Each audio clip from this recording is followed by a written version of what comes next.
ورحمۃ اللہ وبرکاتہ۔ وعلیکم السلام ورحمۃ اللہ تعالی وبرکاتہ۔ الحمد للہ رب العالمین والعاقبۃ للمتقین والصلاة والسلام علی رسولہ الکریم، اما بعد فاعوذ باللہ من الشیطان الرجیم، بسم اللہ الرحمن الرحیم، وَأَمَّا بِنِعْمَةِ رَبِّكَ فَحَدِّثْ۔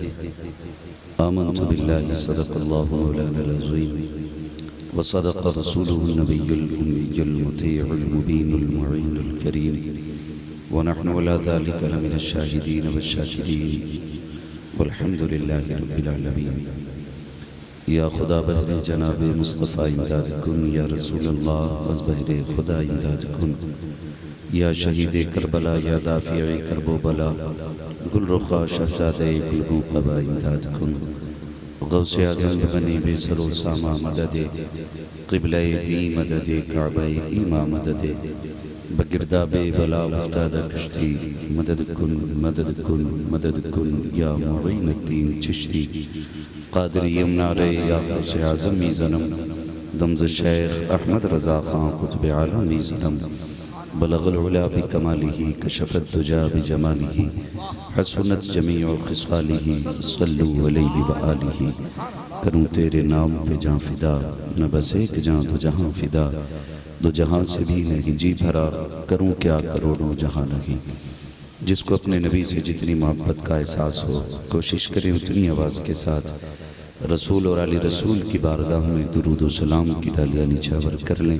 پڑھیں بآواز بلند، اللہم صلی علی سیدنا و شفیعنا و نبینا مولانا محمد معدن الجود والکرم وآلہ و اصحابہ وبارک وسلم، صلاۃ و سلام علیک یا رسول اللہ صلی اللہ تعالی علیہ وسلم۔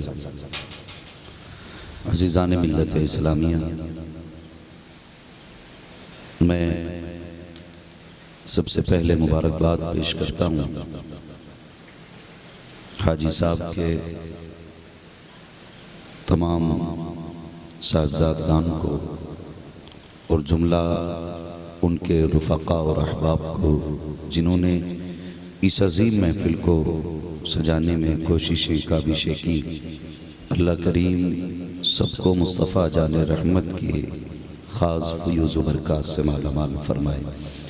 ماشاءاللہ اب تک جلسہ اپنی مکمل کامیابیوں کامرانیوں کے ساتھ اپنی منزل کی طرف رواں دواں ہے۔ آپ نے بہت ہی اچھے انداز میں بھائی نور مجسم صاحب سے نعت و منقبت کا اشعار ملاحظہ فرمائے۔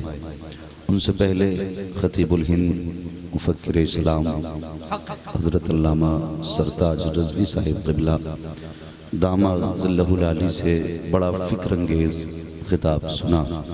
مولا کریم ہم سب کو حضرت کی گفتگو پر عمل کرنے کی توفیق رفیق نصیب فرمائے۔ اور میرے بعد انشاءاللہ بھائی طاہر رضا رامپوری صاحب سے بھی چند اشعار ضرور سنیں گے انشاءاللہ العزیز۔ بس تھوڑی دیر کے لیے میں بھی حاضر خدمت ہوں۔ سچ تو یہ ہے کہ جلسہ مکمل ہو چکا ہے، بس یہ ہے کہ چونکہ میں بھی آیا ہوں، میں بھی چاہتا ہوں انگلی کٹا کے میرا بھی شہیدوں میں نام لکھ لیا جائے۔ اللہ تعالیٰ ہم سب کو حضور کی ولادت کی خاص گھڑیوں کی خاص برکتیں عطا فرمائے۔ ممبر شریف پر علماء اہل سنت اور ائمہ مساجد کا یہ نورانی قافلہ جلوگر ہے، یہ بھی ایک الگ مسئلہ ہے۔ اگر جلسے کے آخر تک امام لوگ بیٹھیں تو کچھ لوگ ایسے ہوتے ہیں جو جلسے میں صرف اس لیے نہیں آتے کہ صبح کو امام صاحب کی چھوٹی تو امام صاحب کو پکڑنا ہے۔ ایسے بھی لوگ ہیں۔ مسئلہ بڑا عجیب ہے، اگر بیچارے جلسے کے بیچ سے اٹھ کے چلے جائیں تو پھر جلسے والوں سے ڈر لگتا ہے، اور اگر جلسے کے آخر تک بیٹھیں تو پھر مسجد والوں سے ڈر لگتا ہے۔ کریں تو کیا کریں؟ تو میری گزارش ان لوگوں سے ہیں جو کسی مسجد کے متولی ہیں یا خزانچی ہیں، اگر امام کسی جماعت میں کسی مجبوری کے تحت تاخیر سے حاضر ہوا کرے تو آپ اپنا حساب ذرا سخت نہ لیا کرو۔ اس لیے کہ یاد رکھیے گا آج آپ کے ماتحت ہے امام، قیامت کے دن پھر آپ اپنے حساب کے بارے میں سوچئے گا۔ اگر آپ اپنے ماتحت پہ کرم نہیں کر سکتے تو پھر رب سے کس کرم کی امید رکھتے ہیں؟ یہ خود سوچئے گا۔ اگر چاہتے ہیں اللہ آپ پہ کرم کریں تو آپ اس پہ کرم کیا کرو جو آپ سے مہربانی کی امید رکھتا ہے۔ یہ آپ کی ذمہ داری بنتی ہے۔ یہ مت سوچئے گا کہ اگر مجھے کوئی اقتدار ملا ہے، مجھے کوئی پاور ملی ہے تو میں جس طرح چاہوں لوگوں کے ساتھ سلوک کروں۔ میں چیلنج کے ساتھ کہہ رہا ہوں، دعویٰ ہے میرا، چاہے کتنا بھی بڑا کوئی حاکم وقت کیوں نہ ہو، میرے رب سے بڑا کوئی حاکم نہیں ہے، کوئی حاکم نہیں ہے۔ یاد رکھیے گا آج اگر کسی شخص سے آپ کی فرما برداری میں کوئی کمی ہو جائے، آپ کے ہاں ڈیوٹی دینے میں کوئی کمی ہو جائے تو آپ ذرا لہجے نرم رکھنا، کیونکہ آج اگر آپ لہجے سخت بھی کر لوگے تو شاید کوئی آپ سے کچھ نہ کہے، لیکن فرمایا گیا قیامت کے دن اگر کسی نے کسی چڑیا کو تکلیف پہنچائی ہے دنیا میں تو قیامت کے دن اللہ اس چڑیا کی آواز اتنی تیز کر دے گا کہ اہل محشر اپنی کانوں میں انگلیاں ڈالیں گے، لیکن اس کی آواز پھر بھی کانوں کے پردوں سے ٹکرائے گی جیسے بجلی گرجتی ہے۔ لوگ کہیں گے یہ کس کی آواز ہے؟ تو پھر فرشتے آواز دے کے کہیں گے یہ اس چڑیا کی آواز ہے جسے دنیا میں ستایا گیا تھا۔ اگر یہ چڑیا کی آواز کا عالم ہے، اور ایک بات اگلی میں کہہ دوں اور بات ختم کر لوں، میرے محبوب نے بہت بڑی بات کہی، فرمایا قیامت کے دن میں مظلوموں کے ساتھ کھڑا ہوں گا۔ یہ یاد رکھیے گا، میرے حضور نے فرمایا قیامت کے دن میں ادھر کھڑا ہوں گا جدھر مظلوم کھڑے ہوں گے، اور رب کا بھی یہ فیصلہ میری خدائی ادھر جائے گی جدھر محبوب کھڑا ہوگا۔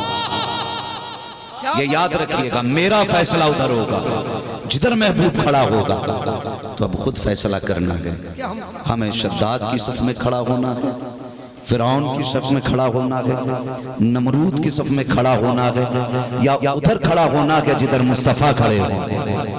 تو اگر اس صف میں جانا ہے جدھر حضور کھڑے ہیں تو پھر کوشش یہ کیجئے گا کہ کسی پہ سختی نہ کرنا، کسی کے ساتھ ذاتی نہ کرنا۔ تو میں شکر گزار ہوں ان ائمہ مساجد کا کہ ان کو 5 وقت کی ڈیوٹی بھی دینی ہے، اور کئی سارے ائمہ کو صبح میں بچوں کو بھی پڑھانا رہتا ہے اور آخر تک جلسے میں بھی بیٹھنا رہتا ہے۔ یہ ان کی قربانیاں ہیں، اللہ ان کی عمروں میں برکت عطا فرمائے۔ خیریت ہیں آپ لوگ سارے۔ یہ اتنی بڑی محفل حاجی صاحب کی جانب سے ہر سال سجائی جاتی ہے۔ میں کہتا ہوں اگر اتنی بڑی یہ روز محفل سجائے نا تب بھی حضور کی غلامی کا حق ادا نہیں ہو سکتا۔ روز بھی اگر اتنی بڑی محفل سجے تب بھی حضور کی غلامی کا حق ادا نہیں ہو سکتا، اس لیے کہ ہمارے جسم کا ایک اقبال حضور کے احسان کے قرض تلے ڈوبا ہوا ہے۔ یہ ذہن میں بات رکھیے گا، حضور کے احسان تلے ہمارا ایک اقبال ڈوبا ہوا ہے۔ بڑا احسان ہے آمینہ کے لال کا ہم پر، مگر یہ محفلیں ہم سجاتے ہیں۔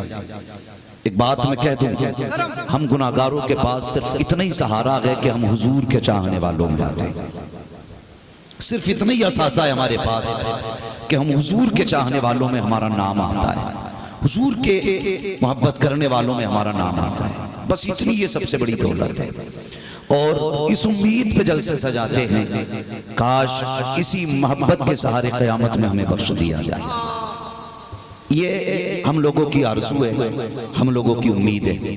دیوانوں کی دیوانگی اپنی اپنی طرح کی ہوتی ہے، اپنی اپنی طرح کی دیوانگی ہوتی ہے، ورنہ جہاں تک حضور کی عظمتوں کا معاملہ ہے، جب حضرت آدم علیہ السلام کا وصال ہونے لگا، آپ نے اپنے شہزادے حضرت شیش کو بلا کے کہا تھا میں تو جا رہا ہوں دنیا سے، مگر بیٹے ایک پتے کی بات بتانا چاہتا ہوں۔ تو حضرت شیش علیہ السلام نے عرض کی تھی ابا کیا؟ تو آپ نے کہا تھا اگر مصیبت میں گھر جاؤ نا اور دعائیں قبول نہ ہوتی ہوں تو پھر مدینے والے محمد کا وسیلہ پیش کر۔ یہ حضرت آدم علیہ السلام نے اپنے بیٹے سے کہا تھا جب دعائیں قبول نہ ہوتی ہوں تو پھر محمد کے نام کا وسیلہ دینا۔ ابا کون ہے یہ محمد؟ کہا جب میں نے جنت میں قدم رکھا تو دروازے پہ ان کا نام تھا، جب جنت کے باغات دیکھے تو پتے پتے پہ ان کا نام تھا۔ کہا میں سمجھ گیا یہ کوئی اور نہیں کسی رب کے محبوب ہی کا نام ہو سکتا ہے۔ کہا کہ جب کبھی اگر دعائیں قبول نہ ہوتی ہوں تو ان کے نام کی دعائی دینا۔ ہر نبی محبوب کے آنے کے تذکرے کرتا رہا۔ حضرت عیسیٰ علیہ السلام اپنے امتیوں میں بیٹھے کہہ رہے ہیں اب میرا جانے کا وقت آ گیا ہے۔ جب اتنی بات کہی نا میرے جانے کا وقت آ گیا لیکن سنو میرے بعد نا اگر تمہیں دور مل جائے تو پھر اس کی غلامی کرنا جسے احمد کہا جائے گا۔ تو غلاموں نے آپ کے چاہنے والوں نے یہ کہا تھا آپ نہ جائیے گا، آپ جیسا کون آئے گا زمین پہ؟ کہا کیوں؟ کہ آپ اگر ہاتھ لگاتے ہو تو اندھوں کو آنکھیں مل جاتی ہیں۔ حضرت عیسیٰ نے کہا تھا میرے تو ہاتھ لگانے سے اندھوں کو آنکھیں ملتی ہیں، اب وہ آئے گا جس کے نالین کی مٹی اگر اندھے کی آنکھوں سے لگا دی جائے اللہ آنکھیں عطا فرما دے گا۔ یہ حضرت عیسیٰ علیہ السلام نے کہا تھا۔ یہ شان ہے میرے محبوب کی۔ ہاں تو یہ ایک اپنی جگہ بات ہے، لیکن دیوانوں کی اپنی دیوانگی ہوتی ہے، اپنی دیوانگی ہوتی ہے۔ بہت بڑے امیر نے نا حضور کی ولادت پہ محفل سجائی اور بڑے پیسے والا تھا وہ بھی۔ میں اکثر کہتا ہوں جب بھی حضور کی محفل میں بیٹھا کرو نا تو خالی ہاتھ ہو کے بیٹھا کرو۔ سمجھ کے خالی ہاتھ ہونے کا مطلب آپ کچھ بھی ہیں نا ساری اکڑ نکال دیا کرو، سارا گھمنڈ ختم کر دیا کرو۔ جب ان کی محفل میں بیٹھے کرو تو ان کے غلام بن کے بیٹھا کرو۔ اور فرمایا گیا جو جتنا جھک کے آتا ہے اتنا زیادہ لے کے جاتا ہے، جو جتنا زیادہ جھک کے بیٹھے گا اتنا زیادہ لے کے جائے گا۔ بھرے برتن میں تو صاحب بھکاری کو بھی کچھ نہیں دیا جاتا، بھرے برتن میں بھکاری کو کچھ نہیں دیا جاتا۔ ان کی محفل میں بیٹھا کرو تو پھر نوکر بن کے بیٹھا کرو، پھر کچھ نہ کچھ لے کے جاؤ گے، لے کے جاؤ گے۔ بڑا امیر تھا، بڑے پیسے والا تھا، اس نے بھی حضور کی محفل سجائی تو وہ نہ وہ دروازے پہ بیٹھ گیا، دروازے پہ بیٹھا اور نیچے جو بھی آتا اس کے پیروں کو چھوتا اور چوم لیتا۔ کچھ عقل مند لوگ آئے، انہوں نے کہا سیٹھ صاحب ہزاروں زمین بیگھہ زمین کے مالک ہو، اللہ نے اتنی دولت دی ہے، 4 دن سے لنگر چل رہا ہے، آپ دروازے پہ بیٹھے ہو کیوں؟ انہوں نے کہا یار سنا ہے جہاں حضور کی محفل ہوتی ہے وہاں حضور بھی آ جایا کرتے ہیں، پتہ نہیں کس شکل میں میرے محبوب آئیں گے، میں ہر آنے والے کے قدم چھو رہا ہوں، دھوکے ہی سے صحیح محبوب کے قدموں تک میرا ہاتھ پہنچ جائے گا۔ تو یہ لوگوں کے اپنے اپنے عشق کا معیار ہوتا ہے، اپنی اپنی چاہتیں ہوتی ہیں۔ ایک بندہ تھا صرف جوتیاں گاٹتا تھا، لیکن اس کے دل میں تمنا جاگی کہ یہ پیسے والے میلاد کرتے ہیں، ایک دن میں بھی میلاد کراؤں گا، میں بھی حضور کی محفل سجاؤں گا۔ اس نے اپنی چھوٹی سی کمائی سے پیسہ نکالنا شروع کیا اور ایک دن وہ آیا کہ اس نے بہت بڑا لنگر کیا، علاقے کی دعوت دنیا کھا کے جا رہی تھی۔ کسی نے آ کے پوچھا کیا بات ہے بھائی، سیٹھ ہو؟ کہا نہیں۔ کہا زمیندار ہو؟ کہا نہیں۔ کہا کیا کرتے ہو؟ کہا جوٹیاں گاٹتا ہوں۔ کہا اتنا بڑا لنگر کیسے؟ کہا کئی سال سے پیسہ اکٹھا کر رہا تھا، ایک دن میں بھی حضور کا میلاد مناؤں گا۔ کہا آج میں نے پوری زندگی کا اثاثہ لٹایا ہے اور آج حضور کے نام کا لنگر کیا گیا۔ حیرت کی بات ہے، وہ خود کہتا ہے میلاد بھی ہو گئی، علماء بھی چلے گئے، جب میں سویا خواب میں پھر حضور تشریف لائے، فرمانے لگے جا میں نے تیری غلامی قبول کر لی ہے۔ کہا حضور یہ جتنے میرے یہاں محفل میں آئے تھے، فرمایا جا تجھے بھی جنتی بنا دیا ہے، اور جتنے تیرے گھر محفل میں آئے تھے اللہ نے سب کو جنتی بنا دیا۔ تو یہ نظریے ہوتے ہیں اپنے اپنے عشق کے۔ اور جب حضور کائنات میں آئے حیرت ہوتی ہے، ہو سکتا ہے کوئی اعتراض کرے، اور یہ باتیں تو چلتی رہتی ہیں سوشل میڈیا پہ۔ علامہ سرتاج صاحب وہ ایک گدھا مولوی دلائل دے رہا، وہ کیا کہہ رہا فلاں جگہ میلاد نہیں ہوتا، فلاں جگہ نہیں ہوتا، دیکھو یہاں ہوتا فلاں جگہ نہیں ہوتا۔ بتاؤ اگر کہیں ہوتا کہیں نہیں ہوتا تو یہ کوئی دلیل ہے؟ یہ بھی کوئی دلیل ہے؟ مجھے ایک بات بتائی جائے، ہم میلاد مناتے ہیں، کوئی کھجورے تقسیم کر دیتا ہے، کوئی لڈو تقسیم کر دیتا ہے، ہم اپنی حیثیت سے میلاد مناتے ہیں، رب نے اپنی شان سے میلاد منایا۔ جس سال حضور کو پیدا کیا گیا پورے سال تک اللہ نے ساری عورتوں کو، جتنوں کو بچے پیدا ہوئے اللہ نے حضور کے صدقے میں ساری ماؤں کو بیٹے عطا کیے۔ کیا ہوا؟ ہم میٹھا تقسیم کرتے ہیں، رب نے کائنات میں بیٹے تقسیم کیے۔ تو حضور کی ولادت پہ تقسیم کرنا کچھ بھی تبرکی خدائے پاک کی سنت ہے۔ اللہ توفیق دے تو منائیے میلاد، میلاد کے طریقے سے میلاد منائیے۔ حضور آئے کائنات مسکرانے لگی، حضور آئے، خدا کی قسم جو رو رہے تھے ان کے آنسو پوچھنے والی ذات آ گئی۔ خود غور کریں. میں بہت دماغ لگا کے بیٹھا, کبھی کبھی سوچتا ہوں, میں اکثر ایک بات کہتا ہوں, کبھی خدا کرے نا مدینہ شریف جاؤ تو میرے نبی کی امی کے مزار پہ ضرور جانا, سیدہ آمینہ کے مزار پہ ضرور جانا. جو گئے ہیں مدینہ شریف کبھی ان سے پوچھئے, اور وہاں سے پھر حضور کی امی کے مزار پہ گئے ہیں مقام ابوا میں جہاں آپ آج دفن ہیں, وہاں جانا. خدا کی قسم یہ کتنے گندے عقیدے کے لوگ ہیں, کہتے ہیں معاذ اللہ نبی کی ماں اور باپ جہنمی ہے. میں اس وقت کی بات نہیں کرتا 1400 سال پہلے کی, آج کی بات کرتا ہوں. آج بھی اگر بندہ ان کے مزار پہ جا کے بیٹھ جائے نا تو بھلے عرب کی گرمی کتنی سخت کیوں نہ ہو, لیکن سیدہ آمینہ کی قبر پہ آج بھی ٹھنڈی ہواؤں کے جھونکے آیا, آج بھی ٹھنڈی